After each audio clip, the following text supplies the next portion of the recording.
So good evening, everybody, and welcome to this webinar. Good evening, Dr. André, and thank you so much for coming and doing this for us. Welcome to our webinar on push to transformation platform. So friends, Dr. André is coming from South Africa. He's a founding member and CEO of an organization called Neurolink. And as the name suggests, Neurolink is a boutique consultancy which is focused primarily on neurosciences. And what is fascinating is that they don't use neurosciences only for coaching, but they use it in various fields like talent development, increasing performance, maintaining wellness. So like a business innovator that André is, he's developed and patented various neuro-agility profile assessments and learning solutions. And they use it in various fields like, say, education, business, and even sports. Dr. André is a well-known speaker. He's got 43 published articles, actually more than 43 published articles to his credit. He's been a speaker at platforms like TEDx Johannesburg. And he also hosts his own television program called Mind Matters. Today, Dr. André is going to take us into the nitty-gritties of neurosciences. So friends, let's have a sneak peek into neurosciences with Dr. André. And before I hand it over to you, Dr. André, just a message for all our audiences. Like all other webinars, this webinar is also entitled for CCUs. So at the end of the webinar, I will be posting a link in the chat box. Kindly copy paste that link and you will have a form. Once you click on the link, please submit that form within 24 hours and we will be sending you the CCUs at the end of the November. So with this, welcome everybody and over to you, Dr. André. Thank you, Dr. Ash. It's always a privilege sharing my passion with other like-minded professionals like yourselves talking about possible ways of how we can make the world work better. The world in which we live is often referred to as a Vuca world, and I'm sure most of our listeners today are very familiar with this concept, and it represents the words volatile, uncertain, complex, and ambiguous. And I'm already starting to see that this is now starting to get updated. So this world that we refer to as the Vuca world is often now also referred to as the Barney world, but it just means that it has become, everything we see here about volatile, uncertain, complex, and ambiguous has amplified. And it simply just tells us we live in a disruptive world. We all know this. But when we live in a world like this, we need to ask ourselves, have we realigned ourselves to really still not just survive, but actually thrive in this world? So when things change and it becomes different, how are we adapting? We can never succeed at being effective by using yesterday's tools for the future. Some of those tools may be relevant, but we need to adapt. We need to modify our behavior, but also very important, our skills levels so that it's suitable for what we do in a disruptive world. That is why there's so much talk in our world about agile organizations, agile HR, agile IT, learning agility, leadership agility. We hear the word agility being mentioned very frequently because we do need fitness and agility to cope in a very disruptive world. But if we look at the word agility, it simply has three keywords in it, and it means fast, easy, and flexible. And today, my discussion with you is going to be all about discussing neuro-agility. And why would that be important? If we just look at the skill sets that is required for us as humans to thrive in a disruptive world, 5 of these skill sets you will see are brain power skill sets, things like complex problem solving, cognitive flexibility, critical and creative thinking, and so forth. The other skill sets that you see on the screen can all be classified in the framework of emotional intelligence. So the point is, as much as technology is accelerating and escalating, even more, we need to look at the human component of us really being very effective. We cannot have agile systems, agile organizations, agile technology, but the people who are supposed to control this technology are not agile. We can never have monkeys in charge of smart technology. We need smart people in charge of smart technology. And this is where we have to ask ourselves, have I adapted my skills levels and behaviors so that I can thrive in a VUCA world? And what the World Economic Forum puts forward to us is that these human skills that you see on this screen are the most desired human skills for us to really prosper in a world full of disruptive change. The point is, that's why we are going to be talking about today about the construct of neuro-agility. And neuro-agility, in the first place, is a human skill set that we have to develop.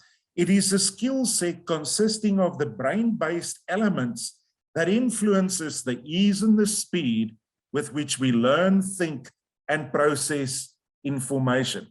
But it is essential for us to realize that an agile brain, powered by the skills to solve complex problems and also to make accurate decisions fast and easy, to be cognitively flexible, and to access the full range of all thinking modalities that we need in a changing situation to be able to solve those complex problems, that's going to be crucial. And we need to access all these different thinking and learning modalities simultaneously.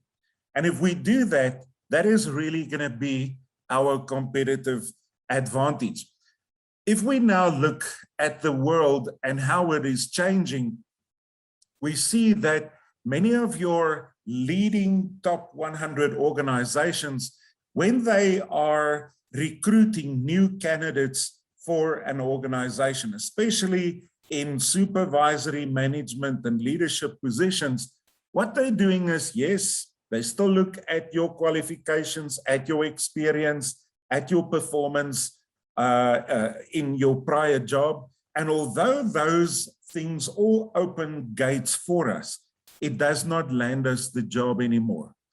The defining, the differentiating question nowadays to start determining who is the most appropriate or the most desired recruit that we want to appoint. It needs to be someone who is mentally agile and who is able to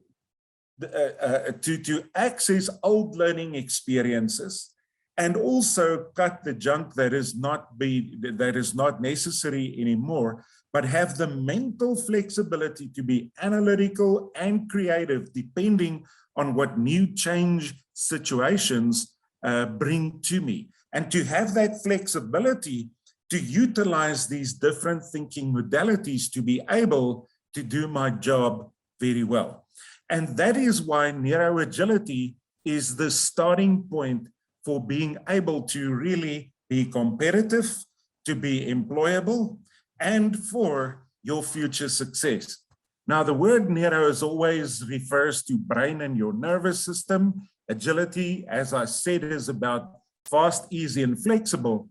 So if we talk about people being neuro-agile, it means that we are people who have utilized and practice, we flex some mental muscle so that we can learn, think, and process information fast and easy. That is the bottom line.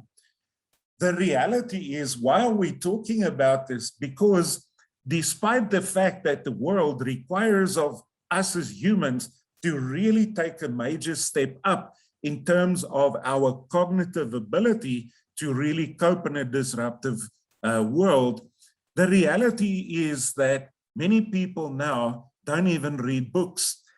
People read less than they used to read.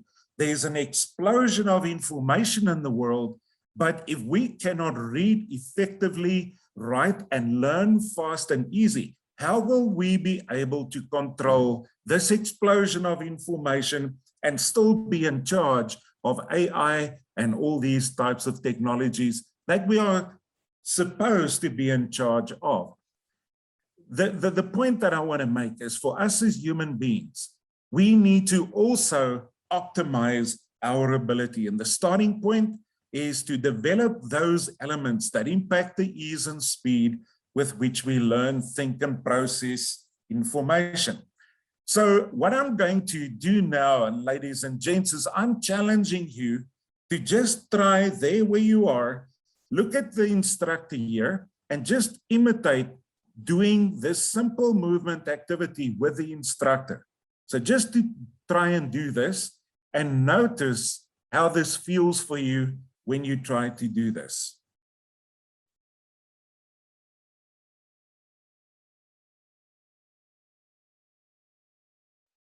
Okay, so this video seems to not be working. So ladies and gents, what I simply am going to ask you to do, as you are looking at me, all I'm asking you is clap your hand, cross over, touch your nose in your ear, then clap your hand again and switch over to the other side.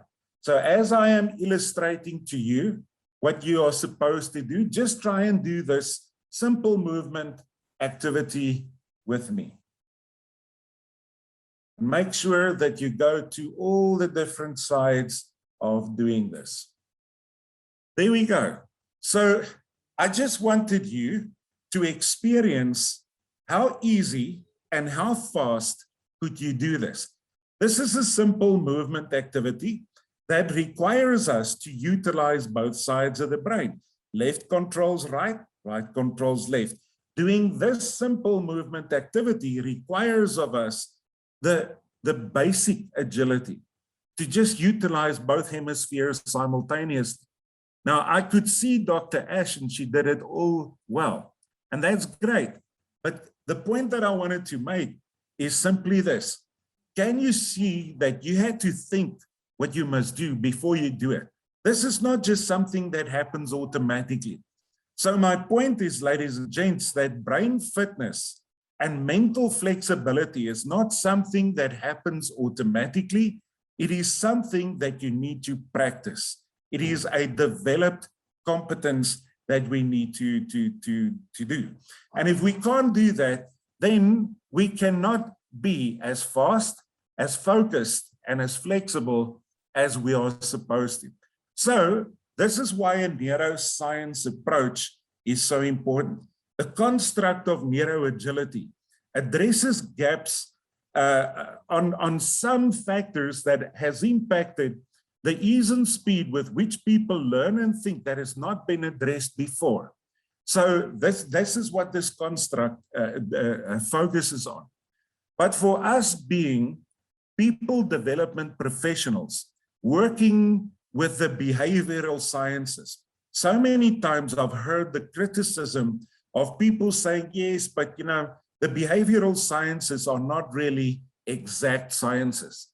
But the moment that you anchor your people development practices into chemistry, physiology, neurophysiology, genetics, now you are anchoring it into the hard sciences. And then there's argument that some may have that what we do is of secondary importance because it is not an exact science when you work with people. That argument flies just right out of the door. But why neuroscience is so powerful, regardless of race, culture, gender, beliefs, your brain and my brain is pink. Our brain works the same.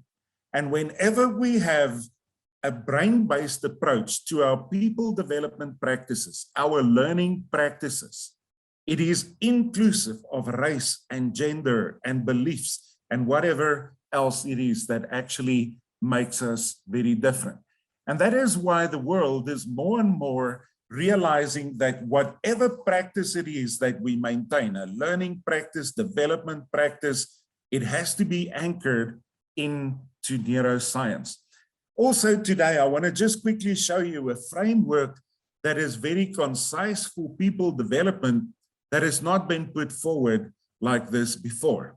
And then also what is beautiful about the construct of neuro-agility is it easily integrates with your coaching practices, your talent development, and learning practices. But it also helps your client get better results, which means they get a better return on investment. And when they get a better return on investment, it really just makes you so much more in demand to render services to them. Very interesting that what we do, also the whole construct of neuro-agility, when we improve our mental flexibility, we reduce our risk for human error. And what I love about a scientific approach is it always helps us to separate facts from fiction. So many times, so many of you, I'm sure, have heard this. I have heard it many times. This myth, for instance, that we only use 10% of our brain. That's a complete myth. It's not true whatsoever. But this myth has been with us for decades. And when we start looking at understanding how the brain learns, how it thinks, and how it processes information, now we know what is myth and at least what is accurate and what is working. So what I'd like to do to explain neuro-agility, I want to go to the smallest neuroscience construct that's going to help us understand how neuro-agility is how it works. Your and my brain processes electrical messages from one brain cell to another. In other words, your brain works biochemically. We process electrical impulses from one brain cell, which we call neurons, to another brain cell. And this is more or less what a picture of this looks like.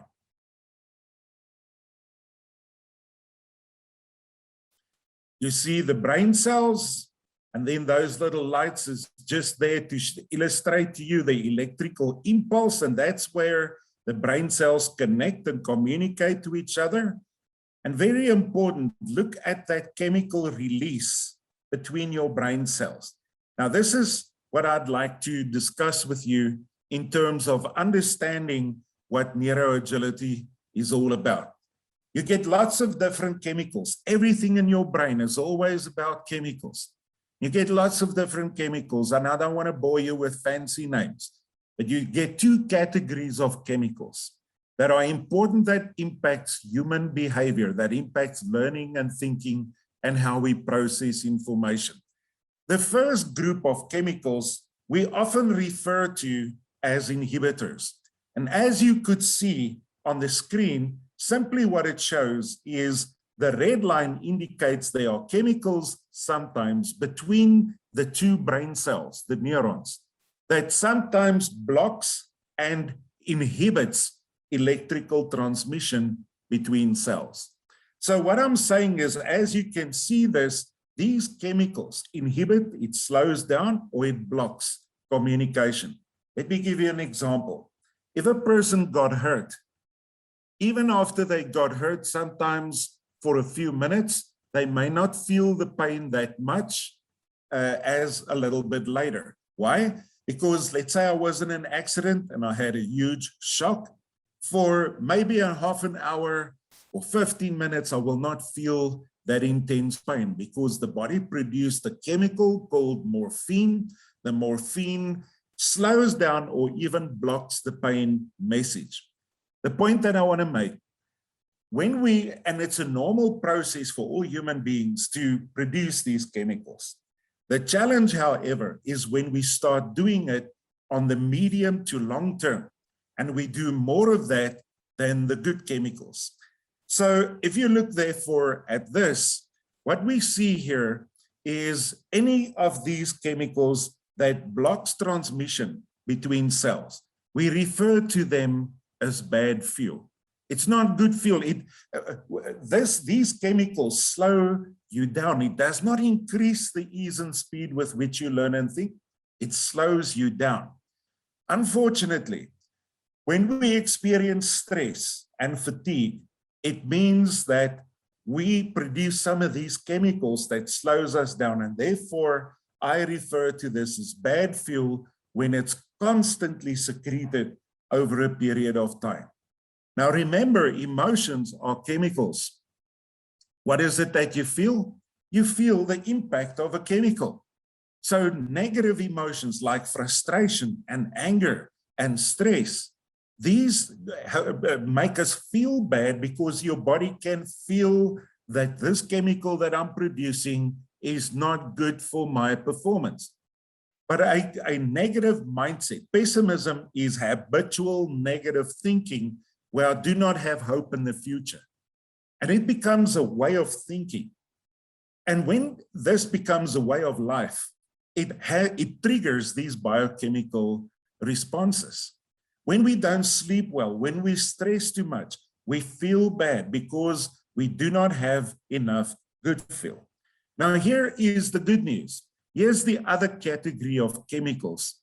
And when you look at these two brain cells, you will see that when electrical messages are transmitted from one cell to another, these neurotransmitters, these are chemicals that helps to facilitate and transmit electrochemical messages between cells. So that's good. So what we want is to have as much of these chemicals in our system to be able to perform well in a very challenging world. And that's why I refer to these chemicals as facilitating chemicals, but in human terms, it's simply all about good feel, because it helps you, your neurons, to really effectively communicate with each other. So when we experience good feelings like happiness and goodness and kindness and joy, it makes us feel good because your body loves these chemicals. These chemicals transmit messages, but some of them will strengthen your immune system. They help you to re-energize and to heal and to flourish as a human being. So for you guys as people development practitioners and coaches, it is essential that your practices, your communication, your coaching situation has to be built in a very positive, safe, and relaxed environment. Because if you succeed at doing this, you are creating the right biochemical scenario that will facilitate your coaching process and your development practices. So if we talk about being a neuro-agile person, it literally means that we need to sufficiently produce these good feel chemicals, these neurotransmitters, more than the bad ones. Remember, to have a negative emotion is just human. What I'm saying is not don't have negative emotions. I'm saying don't be stuck there. And make sure that the positive chemicals, those neurotransmitters that are facilitators, that they will eventually help you to be a more neuro-agile person. So very important that we understand that. So here, what I'm going to illustrate to you another neuro-agility, a brain agility exercise. So just look at the screen and just imitate what the instructor is doing and see how it goes.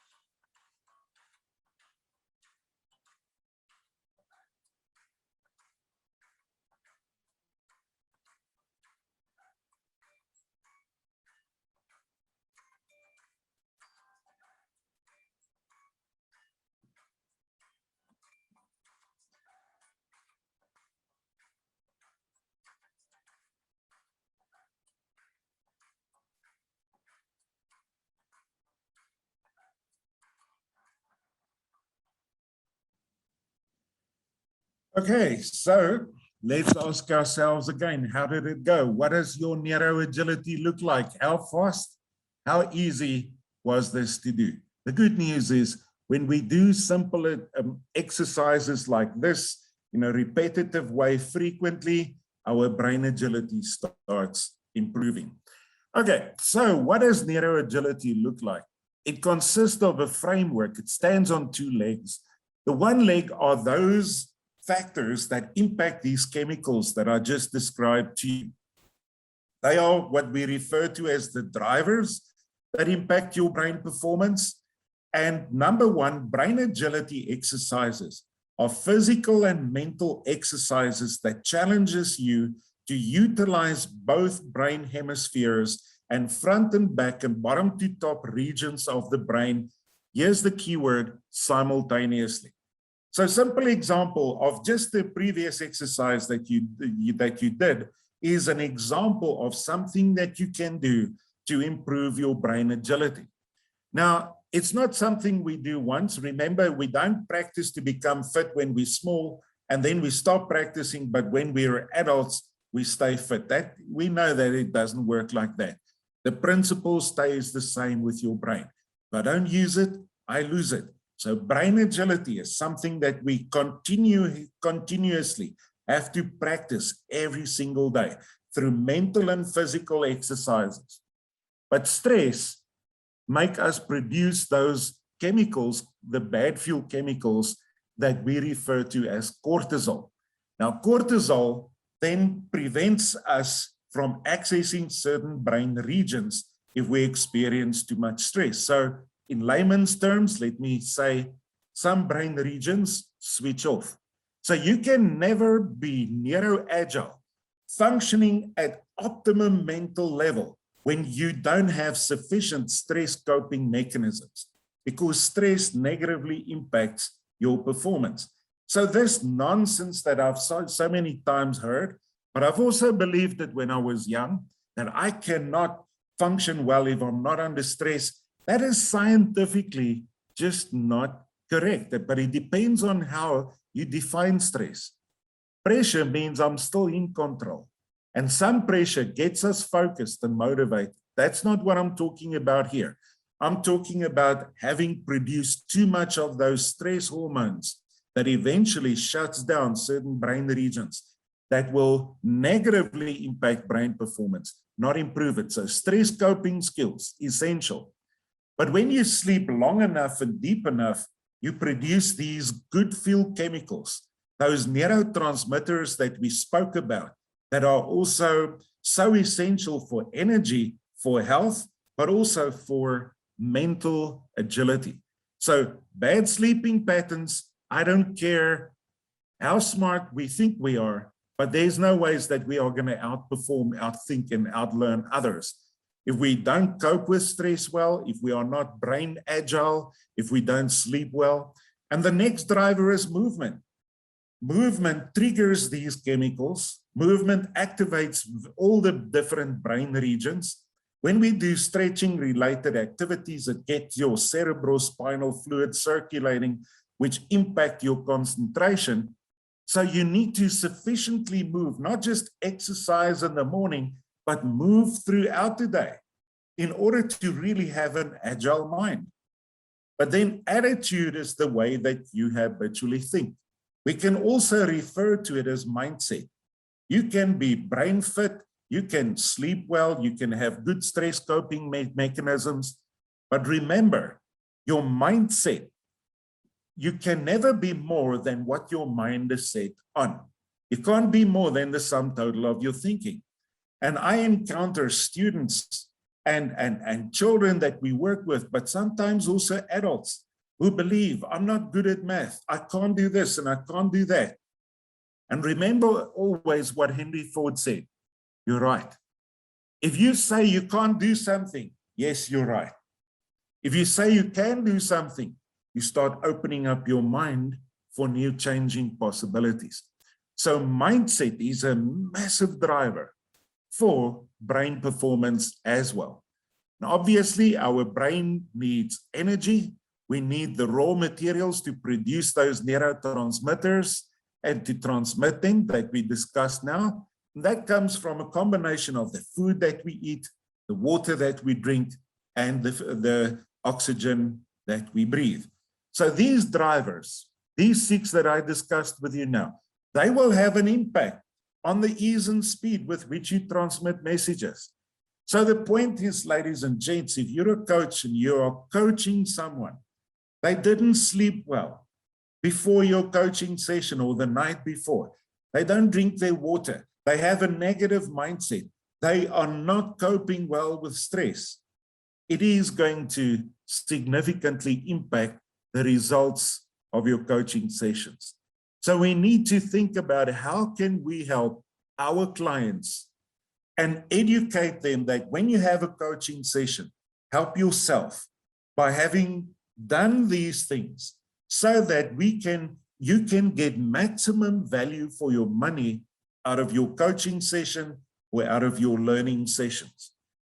But then there are also the next leg of what neuro-agility is all about are the elements that influences your cognitive flexibility.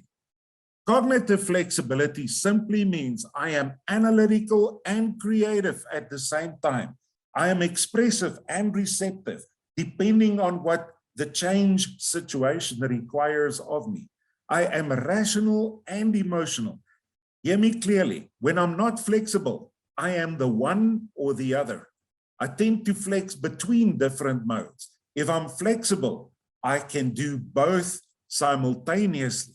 And this is what really makes us efficient, to be creative and analytical, expressive and receptive, to utilize whatever sensory learning mode is expected of you in a change situation, to access that and to be able to learn in that way. That's what neuro-agility is all about.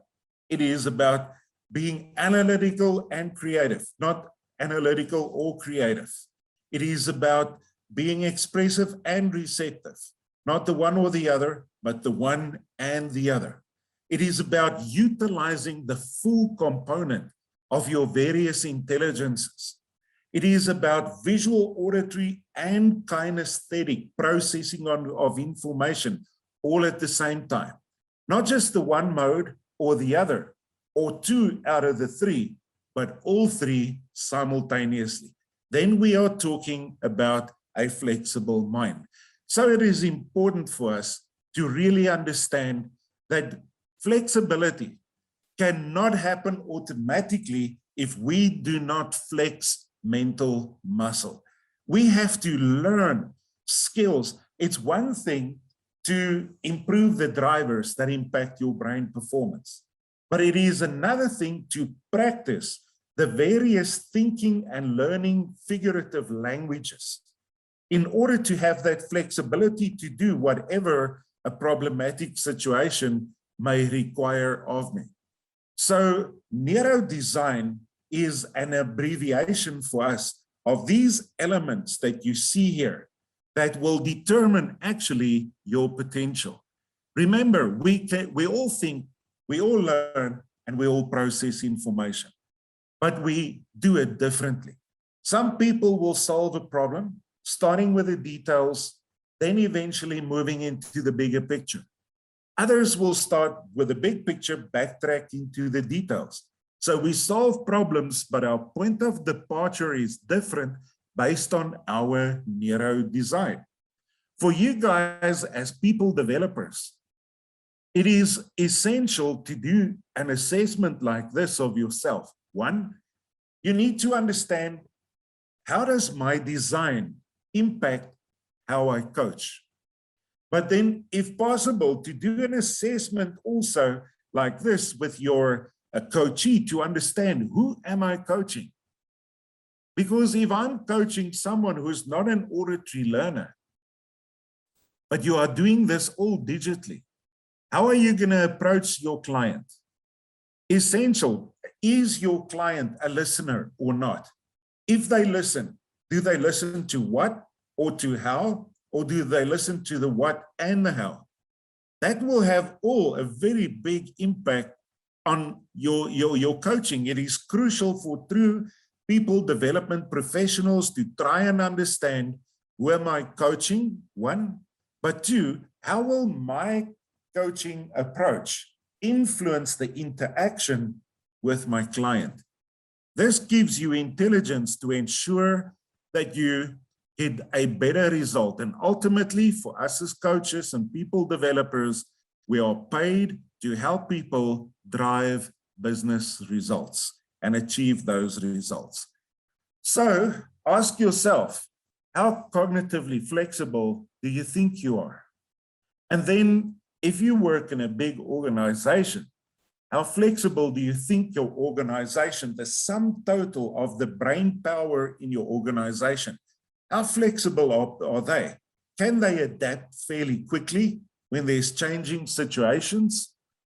Which elements of neurodesign can or should be improved to improve your mental flexibility? And then obviously you investing time to learn something today. But if you have gained information, but you do nothing with it, then you have wasted your time. So we always need to ask ourselves, after having gained this information today, what am I going to do to help me take my profession to the next step, to help me be even a better version of what I used to be? So these drivers I have discussed with you, what they are all about, but it is essential that, for instance, your brain agility, your skills as a coach need to be essential. Your sleeping patterns, so that you do not appear or that you are not fatigued when you interact with your client. And then these things will help you to be in that mode of functioning at optimum level. Now, normally what I suggest is that you look at yourself in terms of a dashboard.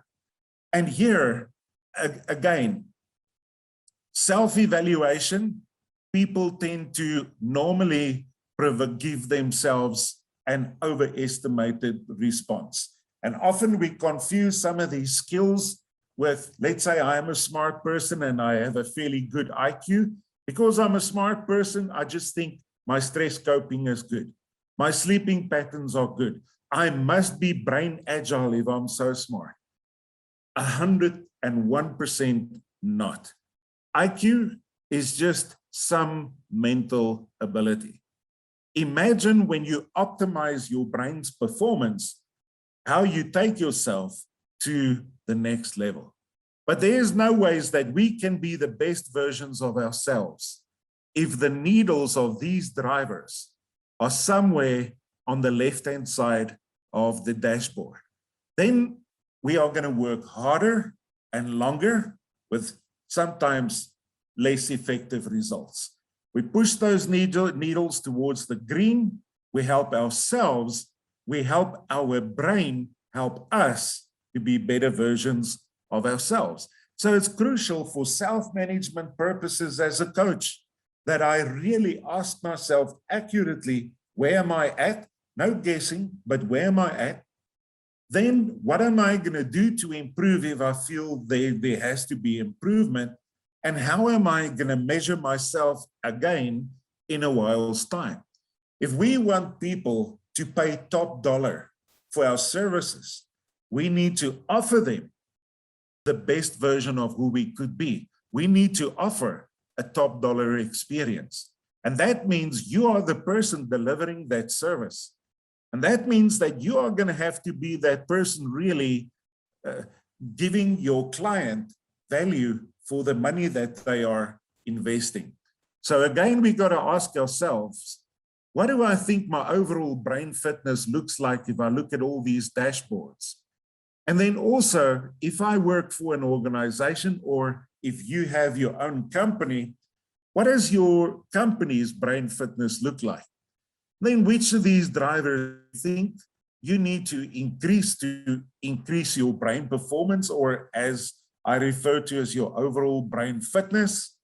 And then what's the plan of action? What are you going to do after today's presentation to take that next step in order to make yourself a commodity that clients would be willing to pay top dollar for? So let's have a quick brain booster again. Before I'm talking too much, let's quickly just give those brains a kickstart again.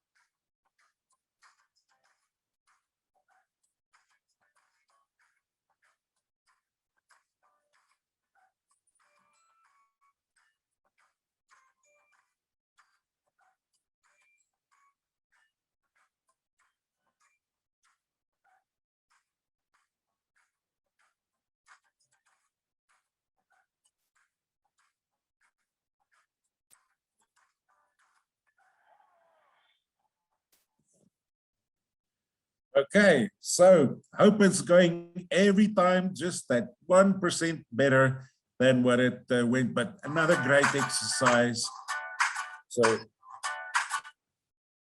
another great exercise to try. So, okay, ladies and gents, so it's nice talking about these things. What is the impact? And this is just one of our case studies where we worked in a mine to help them minimize their risk for human error. They had a situation where there were some serious accidents, people got hurt, equipment was damaged, which cost them millions, and so forth. So we went in, we used the neuro-agility profiles. The profiles are an assessment that I've developed that measures these things that I've discussed with you today. We use these interventions plus then all the brain agility solutions that I discussed with you. In other words, we assess them, we help them to look at their sleeping patterns, stress coping, brain agility, diet, mental flexibility interventions, and then we measured them again a while later. The company assessed with a tool called the Organizational Climate Assessment, and how this assessment works is that they expect to get a 3.1% result. If that happened, it meant the company got their return on investment. So after our intervention, they got an 8% OCA, which means that they almost received 3 times the expected result that was achieved. That tells them they received a proper return on investment. From our side, brain agility improved to 22% with the people we worked with, and 100% of the participants reported a decrease in fatigue, increased focus, 24% decrease in absenteeism, people who are not going to work, hundreds of thousands of accident-free hours, more than what it used to be. And because of productivity that was up, there was a 4.5 times monthly salary performance bonus, a 14th check. So when we look at the results of these things, and we can show the hands that pay us that it's really worth it to introduce these interventions and that it helps them to achieve business results, it is a no-brainer. So the point is simply, ladies and gents, that I didn't want to just discuss with you today interesting things. It also delivers profound results, and that in itself helps us to stay in demand with our clients. Our clients don't pay us because we're nice people. They want results. So we are done with our assessment. So again, remember, optimize those drivers that I discussed with you today. Do whatever you can to improve your neuro design flexibility. Make sure you make those human skills we spoke about that are the most desired skills for a Vuca world. Make sure that you develop them because it will keep you employable, successful, and also let you really thrive and be competitive. So I have spoken to Dr. Ash. We may be in the future, depending on what your organization thinks, we may think of some offerings to assist you as coaches with assessments or practitioner training as such. I want to conclude my session, ladies and gents, by simply just saying to you this: knowing your neurological design, in other words, understanding your unique potential, and also understanding the drivers that impact this potential is the key to your competitiveness, employability, prosperity, and career success. So thanks for your time today, ladies and gents. I really appreciate it. I know in some parts of the world it is evening, maybe even late evening already. So I appreciate you investing in the greatest asset you will ever have, and that is your brain. Thank you, Dr. Ash, for inviting me. Thank you. Thank you so much, Andre. It was wonderful listening and knowing about the world of neuro-agility. I'm just picking up questions that are there. So a question by Sunanda is, how can we check our brain fitness to get our own dashboard? At NeuroLink, we believe you cannot improve what you cannot measure. And that is why for all the neuro-agility work that we do, I have designed an assessment called the Neuro-agility Profile, which assesses the elements that I discussed here with you today. And then this assessment indicates to a person on each of these 13 elements that I discussed on a dashboard, what does it look like? And it also offers suggestions on what you can do to improve your performance. So that, I would say, is maybe the most rational scientific approach. Otherwise, if people sort of guess about themselves, I may think I'm brain agile, but I think I'm 50% and maybe I realize I'm 40%. So it's always better looking more objectively at it by doing an assessment like this. Obviously, this is a tool that many coaches across the world on all the continents use. It has been translated in many languages. Unfortunately, not in the Indian or the Hindu languages as such, but it's just because we've not had business partners there yet. But we have some coaches in India who use them, but then they use just the English versions of what we do. Yeah, because people in India usually are quite conversant with English, Andre, and therefore probably there's no need for having translation. Yeah. So thank you so much for that. Raghu, I'm going to allow you to speak. I have unmuted you and you can ask your question.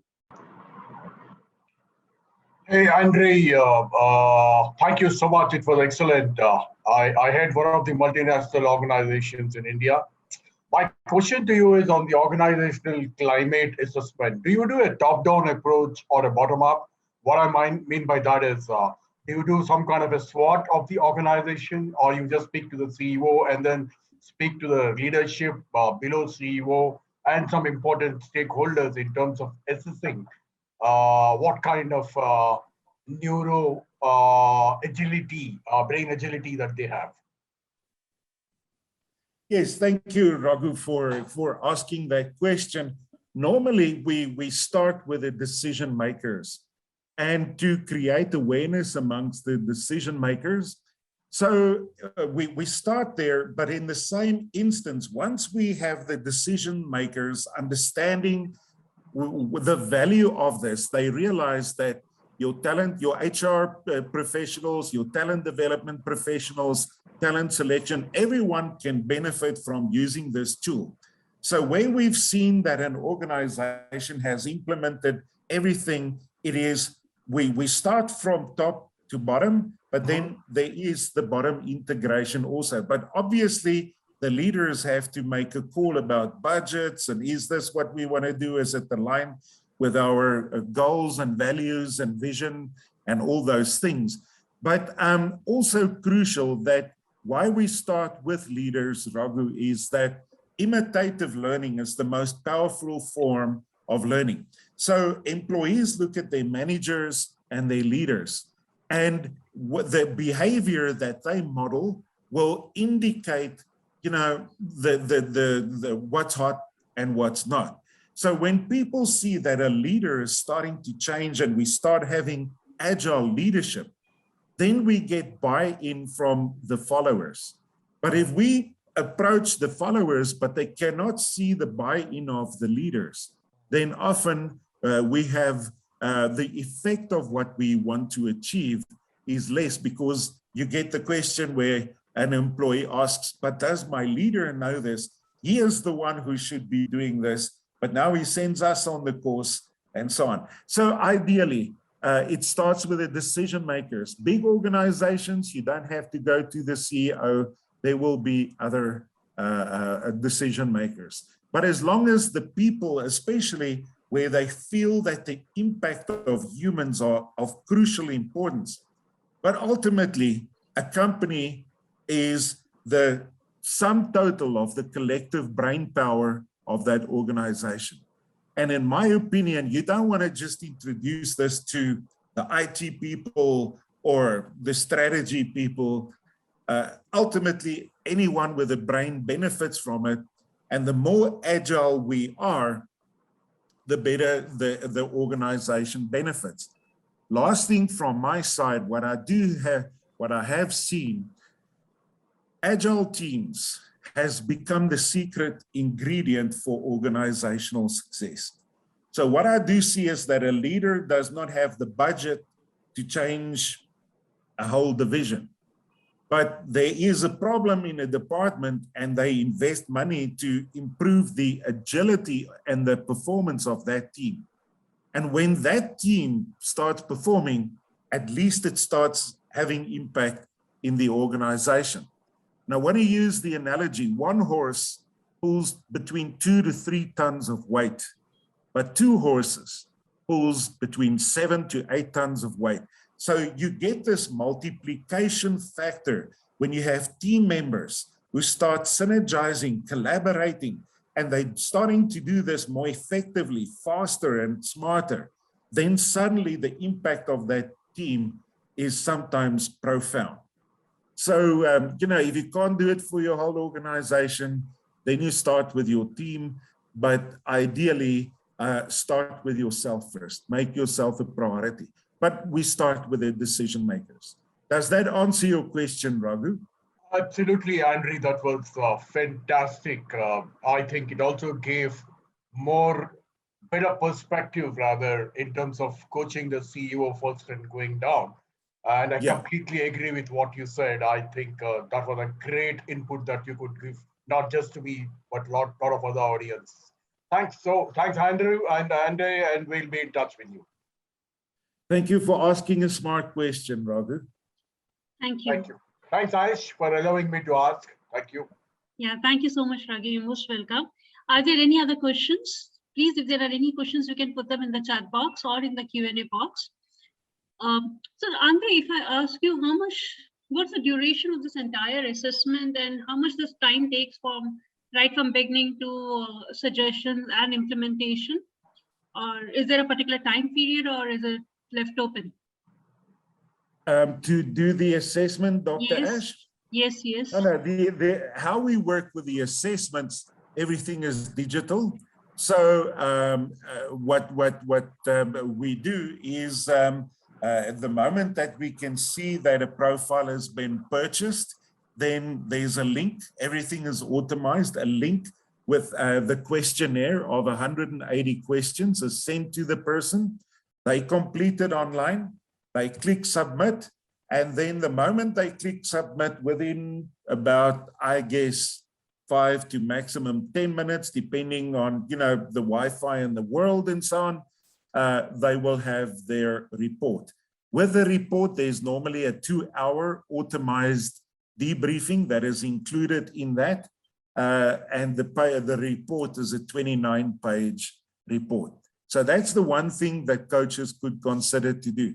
If the group considers doing this, we can always look at, the more people, the more there can be a bit of an economy of scale. Unfortunately, also, let's say, if this is for a group of coaches in India, we need to just make sure, I cannot at the top of my mind remember what the various, prices in your different units, the money, how can I say, the currency that you hold, what they are. But that is something that we can always then just send you, and if it's a group thing. What also may be a possibility for the future, if this group would want to consider that, is to do NAP practitioner training. And again, if there's 2, 3, more, 4, but more people, we can always try and make it so much more affordable. The NAP training is all online, and it's about 28 hours of training. But after that training, they are certified as practitioners to do a debriefing, but they can also sell the assessment to their client. In other words, it's a different stream of revenue that a coach can earn, but it also gives the coach a competitive advantage of using tools that others don't. But as I said, to me, more importantly, this tool helps the coach to understand who am I, but also to understand who is my coachee and how should I approach them. So the practitioner training is very definitely an option to consider for the coaches who are really serious about being competitive, having more tools to offer to their clients. Thank you. Dr. André, there's a question. How can we cultivate neuro-agility on a daily basis? Can you just repeat that? How can we cultivate neuro-agility on a daily basis? I think what is the most important is to always drive yourself to flex mental muscle every single day. Maybe we do not get a chance to get to the gym every day, but try and do it whenever you can. But then, for instance, a simple brain agility exercise, when you're sitting at a bus stop, waiting for a train, whatever the case may be, there's something that you can do to challenge your brain. I think the main thing, what we have to remember about your brain is a progressive organ. It either gets better or it gets worse, but it never stays the same. So the point is, the more we keep on challenging our brain with memory exercises, thinking exercises, reading a book, learning something new, doing a Sudoku or a word puzzle, but I'm constantly challenging my brain to think. I'm constantly flexing mental muscle.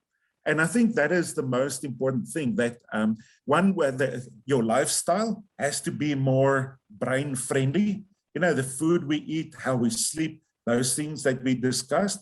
But even for that, and life is never ideal that you always get a chance to do all these things, but keep the brain challenged. There's a lot of research that shows that when we challenge our brain, that means if we do we play a game that challenges us to learn something new, or to really think, or to solve a problem, you produce chemicals called neurotrophins that helps you to make more connections between your cells. And that is ultimately where you want to go. You make more connections, you form more neural pathways, and anything that challenges you to learn or to think. So even facing problems in a disruptive world, if we approach those changes and problems in positive ways, they are actually great learning opportunities and mind flexing possibilities for us to really become better versions of ourselves. Thank you. Thank you so much. And in the interest of time, I would actually flash up the questions to you in the later part, and maybe you could answer that, because I'm very cognizant of the time. And thank you so much for doing this for us today, André. It was wonderful. It was a great insight. And while doing those exercises, I realized how badly how poor my neuro-agility is. And definitely I will reach out to you. So thank you so much for doing this. And for the audiences, I have pasted the link for CCUs in the chat box. In case if you want to reach Dr. André, you can reach him directly. He already has his website link posted there. And thank you all and have a wonderful remaining part of the day. Thank you, Dr. André. Thank you for having me, and a good night to all of you, and for all of you who have attended. Much appreciated. Thanks. Thank you.